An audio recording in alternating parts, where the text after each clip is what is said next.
Selamat datang di e-learning STIMIK Nusa Mandiri untuk pertemuan kedua tentang operasi pengolahan citra. Mudah-mudahan adik-adik semua sudah membuka e-learning ya, di mana sudah tersedia materi perkuliahan dan juga di bagian tugas saya sudah sampaikan bahwa pada hari ini saya akan tunjuk mungkin beberapa yang akan saya share screen dari laptopnya untuk menampilkan hasil dari tugas di pertemuan pertama, ya. Mengenai tugas untuk membuat poster, kemarin ada yang bertanya ke saya. Saran saya kalau memang sudah siap, boleh kalau mau diminta masukan atau saran ke kami, saya dan Mbak Sri, tapi kalau memang sudah dirasakan cukup, boleh langsung di-submit atau dimasukkan ke link yang diberikan oleh panitia ya. Mudah-mudahan nanti berhasil, tapi tolong dilaporkan tetap ke tugas ke email tugas kita supaya jadikan arsip, karena itu mendapatkan nilai tambahan dari saya untuk respon mengikuti lomba posternya. Adik-adik semua, hari ini selain saya akan menyampaikan materi, nanti mudah-mudahan pada kesempatannya Mbak Sri akan menyampaikan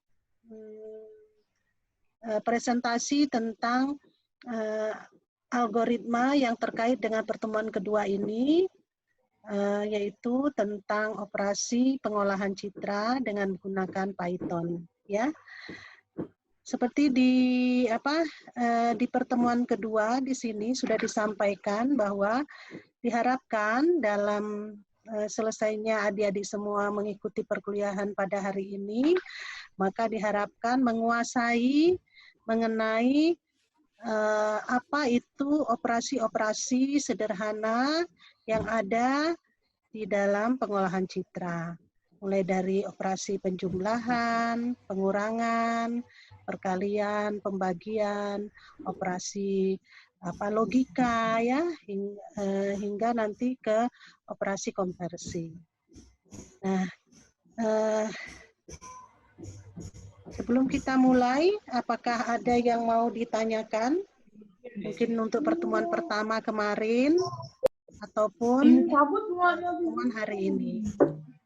Mohon maaf, mungkin saya unmute dulu ya. Nanti siapa yang mau bertanya atau menyampaikan pendapatnya, boleh mute ya, kemudian menyampaikan materinya.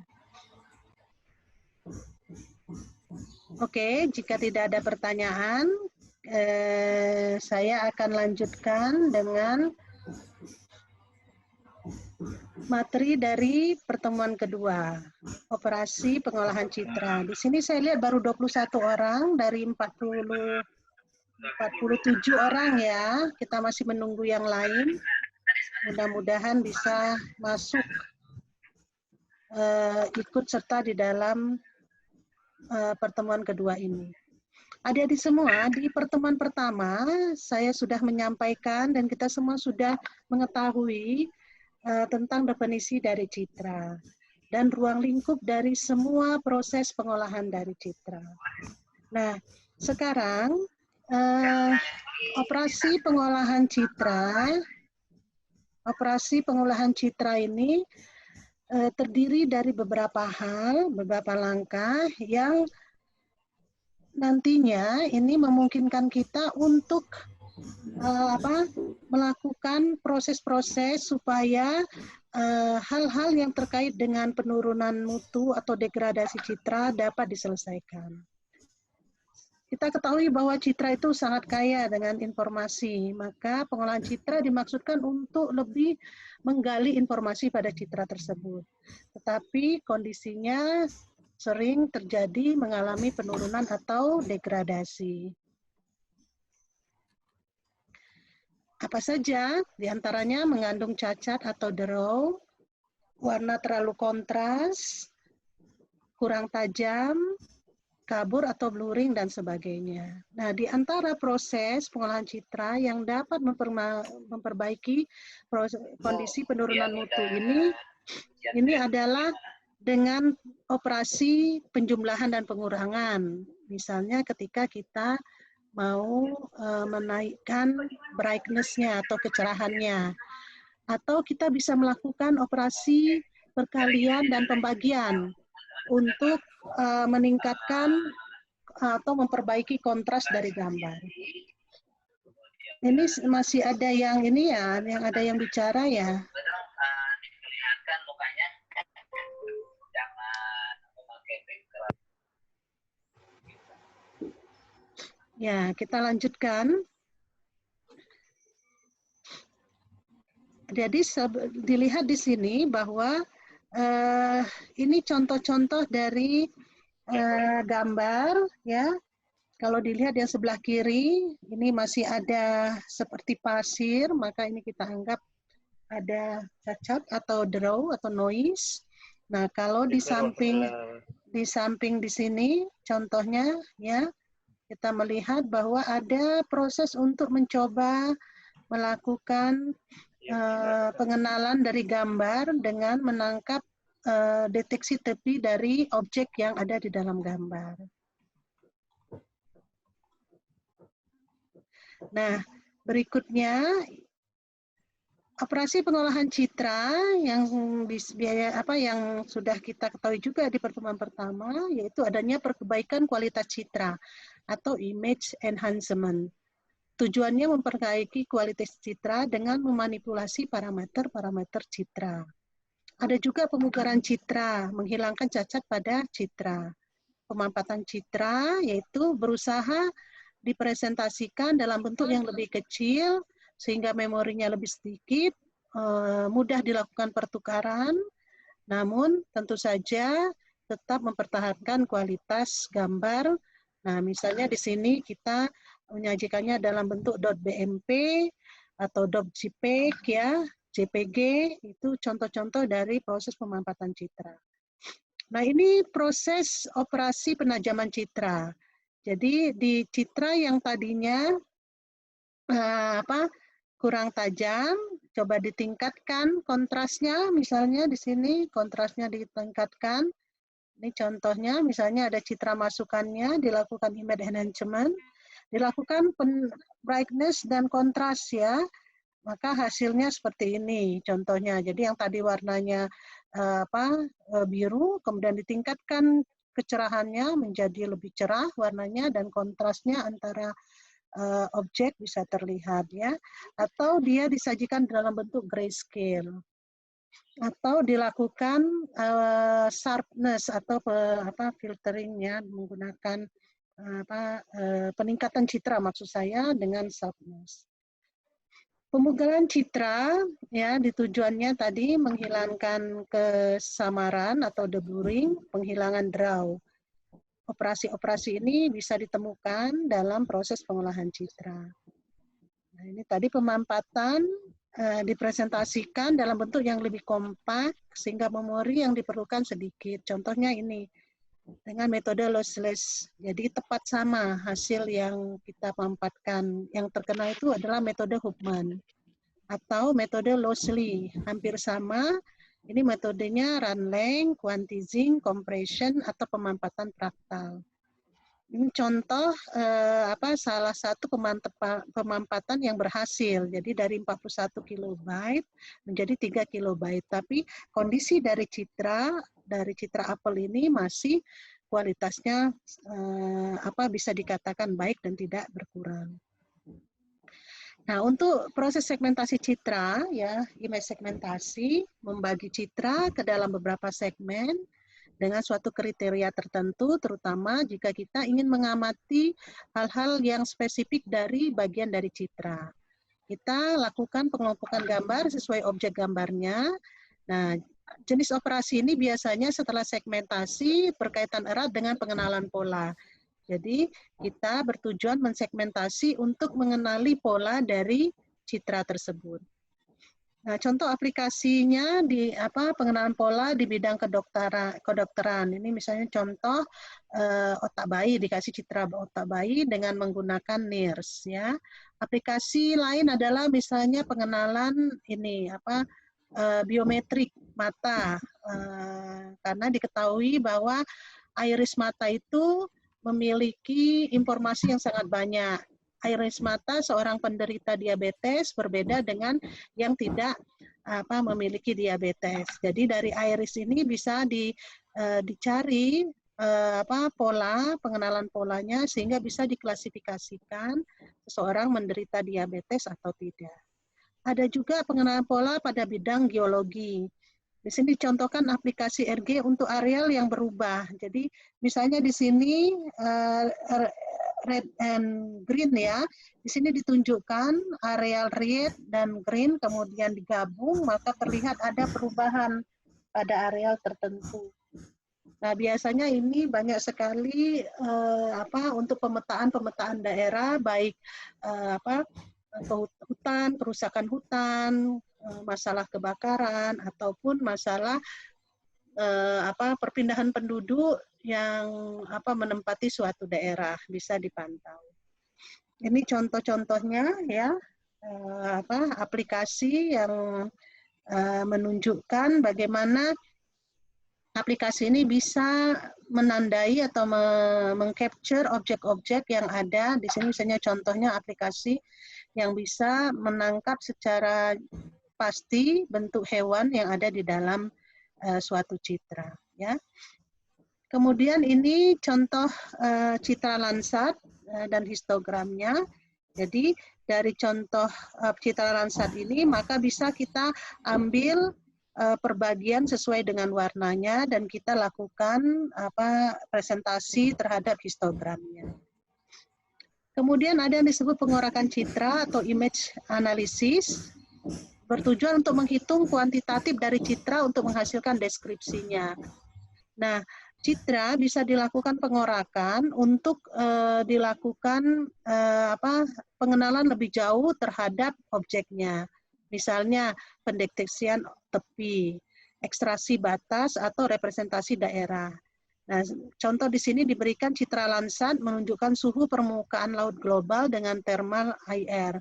Dengan analisis representasi daerah dapat diketahui temperatur permukaan laut global di daerah tertentu. Jadi ada perbedaan, ada yang berwarna merah, hijau, biru, dan sebagainya.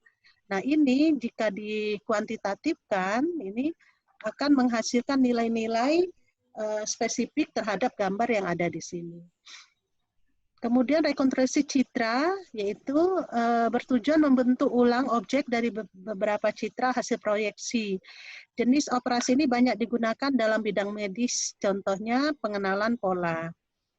Ya, secara umum langkah-langkah pengolahan citra, ya, misalnya di sini kita mulai dari domain masalahnya. Pertama kali kita melakukan akuisisi citra. Bisa berupa digitalisasi citra, bisa dilakukan dengan pengambilan citra, baik dengan kamera, video, dan sebagainya. Kemudian dilakukan persiapan pengolahan. Jadi ini perlu dilakukan pre-processing untuk menyamakan citra yang masuk, disamakan kondisinya. Apa saja pre-processing dilakukan? Biasanya disinilah dilakukan operasi-operasi awal pengolahan citra, ya. Kalau misalnya dia kurang cerah, kemudian tingkatkan, ataukah kita memutuskan hanya mengambil citra red, hanya mengambil citra warna saja, atau bahkan kita hanya mengambil citra abu-abu saja. Nah, di sini prosesnya dia dilakukan pre-processing. Nah, setelah dilakukan pre-processing, maka ada dua kemungkinan. Apakah kita langsung bisa mengambil kesimpulan terhadap pre-processing ini berbasiskan basis pengetahuan. Jika demikian, maka kita bisa melakukan pengenalan, recognize, ya, dan interpretasi sehingga mendapatkan hasil. Jadi ada kemungkinan secara akuisisi citra dengan proses pre-processing aja sudah bisa menghasilkan citra yang sesuai dengan basis pengetahuan. Misalnya ambil contoh tadi, kalau ternyata setelah preprocessing iris matanya sudah jelas terbaca dan bisa dibaca polanya, maka sudah lanjut ke recognize dan diinterpretasikan, diperoleh hasilnya. Nah, hasil dari basis pengetahuan ini kita kembalikan ke data awal supaya akuisisi citra kita tadi mendapatkan hasil kuantitatif tambahan selain hanya citra saja. Nah, dalam hal preprocessing ini kita ingin lanjutkan ke bentuk segmentasi. Bisa saja dilakukan proses tambahan berupa segmentasi. Nah, dari segmentasi kita kembali membutuhkan basis pengetahuan terhadap citra kita tersebut. Tujuannya untuk apa? Maka ini bisa dilakukan juga ketika segmentasi ternyata sudah cukup, basis pengetahuan sudah mendukung, maka kita bisa sampai kepada recognize atau pengenalan dari interpretasi citra tersebut sampai kepada hasil. Nah, jika tidak, bisa juga segmentasi, kemudian dilakukan representasi dan deskripsi. Nah, ini tadi bisa saja berupa kuantitatif, diambil nilainya. Kalau misalnya berbentuk lingkaran bendanya, kita ambil luas lingkarannya, keliling lingkarannya, jari-jari, titik pusat, seperti itu.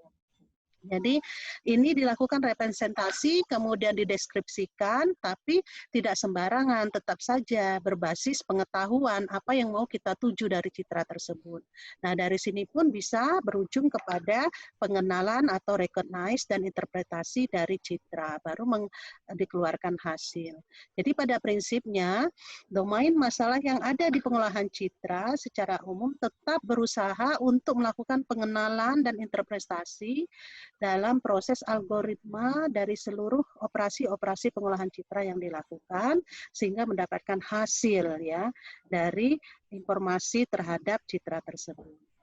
Apa saja persoalan di dalam pengolahan citra? Yaitu bisa capture, Anda bisa melakukan modeling, feature extraction, ya, image segmentation. Jadi misalnya feature extraction. Jadi kita bisa mengeluarkan nilai-nilai fitur yang ada di dalam gambar tersebut.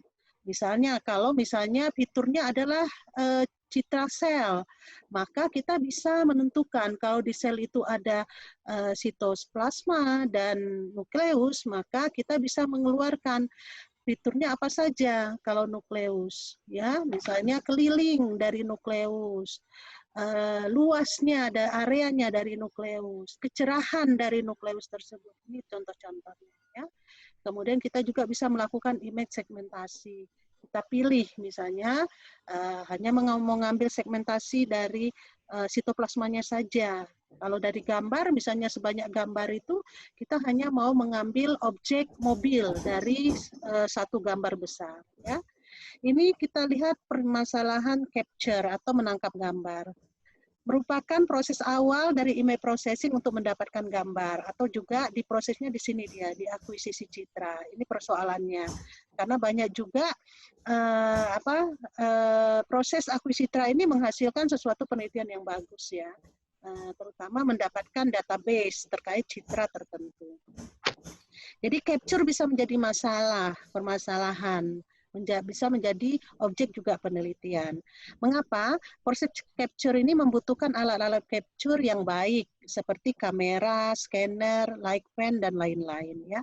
Nah, kalau di bidang medik malah ada tambahan alat-alat mediknya. Misalnya kalau sel ya tentu saja harus ditambah dengan mikroskop yang baik, terutama misalnya mikroskop digital misalnya ya, agar tujuannya apa? Diperoleh gambar yang baik. Mengapa? Gambar yang baik banyak membantu dalam proses selanjutnya. Jadi pilihan kita itu ada dua. Apakah kita akan kesulitan dalam menentukan algoritmanya karena gambar yang kita ambil itu bermacam-macam, tetapi kita mudah mendapatkan capture, tidak mengikuti aturan tertentu, gambarnya dapat, tapi kita akan kesulitan dalam menentukan algoritma yang bisa dipakai untuk seluruh citra. Nah, atau kita bersusah payah pada saat mengcapture gambar, mengcapture citra, sehingga kondisi dari gambar kita itu homogen, hampir sama. Sehingga ketika kita melakukan beberapa percobaan, operasi pengolahan citra dalam satu algoritma yang kompleks, dia akan menghasilkan hasil yang dominan sama. Ya. Nah, ini contoh beberapa alat capture ya. Alat capture di sini dia pakai X-ray. Jadi di sini contohnya kan bisa radio, microwave, infrared, visible, ultraviolet, X-ray maupun gamma ray ya. Nah, ini contoh dari citra yang diambil dengan X-ray.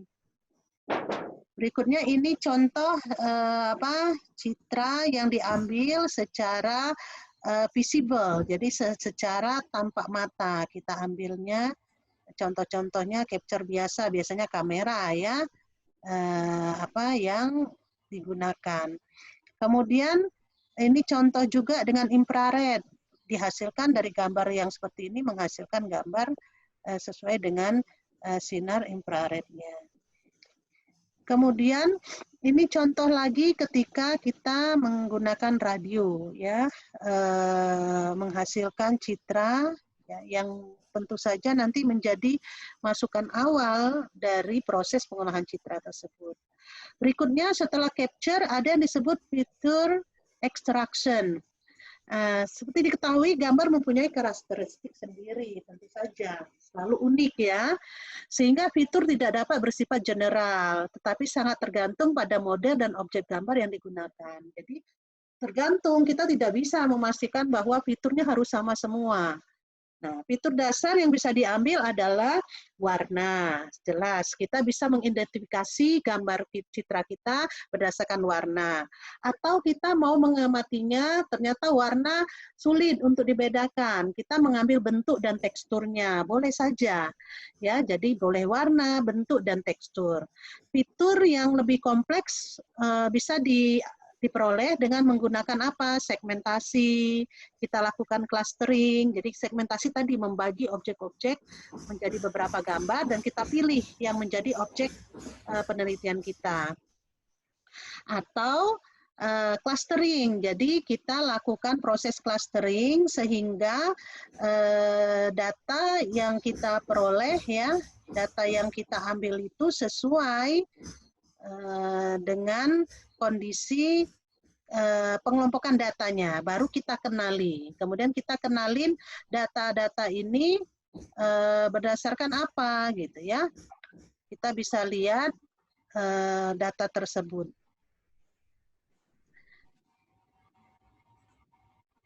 Oke, kita lanjutkan. Kemudian kita lihat di sini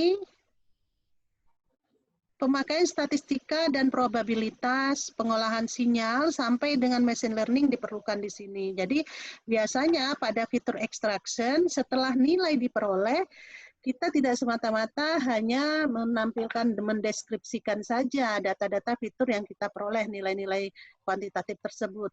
Tetapi kebanyakan penelitian itu melanjutkannya, apakah akan dianalisa dengan statistik, apakah dilakukan pengolahan sinyal sampai pada menggunakan machine learning. Jadi pengolahan algoritma-algoritma untuk menemukan satu pola tertentu dari fitur yang kita peroleh. Ini contoh fitur warna. Digunakan bila setiap objek gambar mempunyai warna yang spesifik. Kalau kita yakini bahwa di gambar itu bisa dibedakan, bisa diklasifikasikan dengan baik berdasarkan warna, maka kita bisa lakukan proses berdasarkan objek warna. Misalnya di sini gambar ini dia hanya mengambil untuk nilai red-nya saja, atau di sini mengambil nilai hijaunya saja. Maka bisa juga kita lanjutkan analisa kita dengan mengeluarkan histogram dari nilai gambar. Misalnya ini kalau ini histogram untuk keseluruhan gambar seperti ini, ada beberapa histogram. Nah, ternyata setelah kita lakukan grayscale ya, grayscale ternyata pewarnaannya hampir sama, hampir rata ya. Nah, ini contoh-contoh dari kalau kita mencoba memainkan fitur warna, melihat apakah memang bisa diidentifikasi dari citra kita tersebut. Kemudian ada yang berdasarkan fitur bentuk. Nah, di fitur bentuk kita mencoba mengambil gambar tersebut karena kita mau melihat bentuk, maka kita harus upayakan untuk bisa mendeteksi dulu, dideteksi dulu bentuknya sehingga kita bisa pilih ya yang mana yang mau kita ambil. Nah, keberhasilan dari fitur bentuk adalah ketika kita berhasil melakukan deteksi tepi dari masing-masing objek ya. Bisa juga kita melakukannya dengan kuantisasi rata-rata. Nih, membuat objek hampir memiliki kalau histogramnya bentuknya seperti ini, ya hampir rata, ya. Berikutnya fitur tekstur. Berapa algoritma untuk mendapatkan fitur tekstur? Bisa FFT, Weblet, image filter atau filter Gabor ya untuk mendapatkan nilai-nilai dari fitur teksturnya. Kemudian bagian terakhir adalah permasalahan image segmentation. Nah, di image segmentasi ya, segmentasi citra, kita bisa mengambil beberapa permasalahan sebagai bentuk penelitian atau proyek ya, proyek dari tugas ya. Misalnya kita mengambil permasalahan di segmentasi. Maka biasanya permasalahannya itu bagaimana memisahkan objek gambar dengan background-nya. Jadi dengan algoritma yang kita buat, bagaimana dengan sempurna gambar objek yang kita inginkan dapat dipisahkan dengan baik dengan background-nya. Itu suatu permasalahan juga di segmentasi, bagaimana kita sukses untuk memisahkan objek dengan background-nya. Atau memisahkan tadi setiap objek dalam gambar. Ya.